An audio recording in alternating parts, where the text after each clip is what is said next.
With the end of Pope Francis's papacy on April 21st, 2025, the world watches as the Catholic Church embarks on one of its most sacred and secretive traditions, the conclave. A process steeped in centuries of history, ritual, and prayer, the conclave is the moment when the future direction of over 1.4 billion Catholics worldwide rests in the hands of the College of Cardinals. Following the death or resignation of a pope, the conclave begins, a gathering of eligible cardinals under the age of 80, summoned to the Vatican to elect a new Bishop of Rome. The upcoming conclave is the largest in history, with 133 of the 135 eligible voters present at the Vatican. A majority of them, around 80%, have been appointed by Pope Francis, but experts say there is no guarantee that they will choose someone in the likeness of Francis. There are also a large number of cardinal electors from Asia after Europe, a reflection of the Church's shifting demographics and growing influence in the global South. These men, chosen from across the globe, will seclude themselves within the hallowed walls of the Sistine Chapel until they reach a decision, guided, according to tradition, by the Holy Spirit.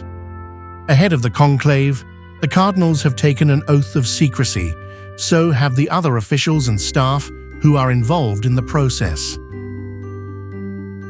The historic chimney at the Sistine Chapel has been installed, which will be the center of attention of the whole world.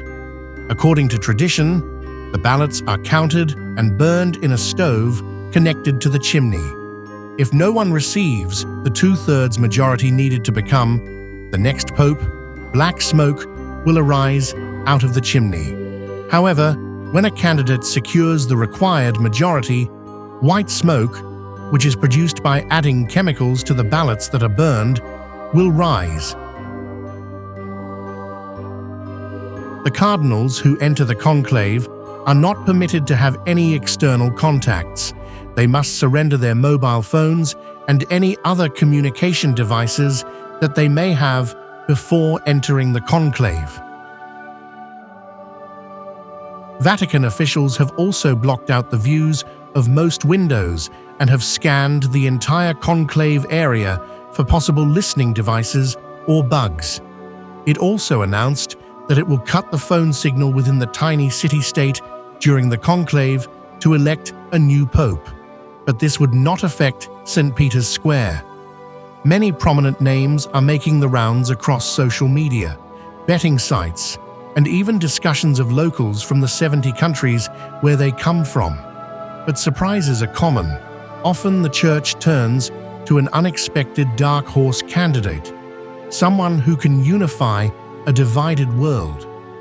Whoever emerges from the conclave will inherit a church navigating immense challenges: dwindling congregations in the West, sexual abuse scandals, internal divisions between traditionalists and reformers, and the urgent call to speak boldly on global crises like war, inequality, and environmental collapse. Yet, at its heart, the conclave remains a spiritual act, a moment where faith transcends politics and leadership is seen as a divine calling.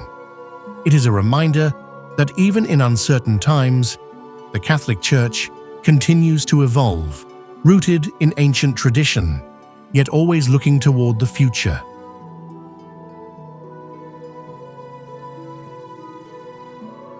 As the world awaits the next chapter in this millennia-old story, one question lingers: who will be the next shepherd of the Catholic Church?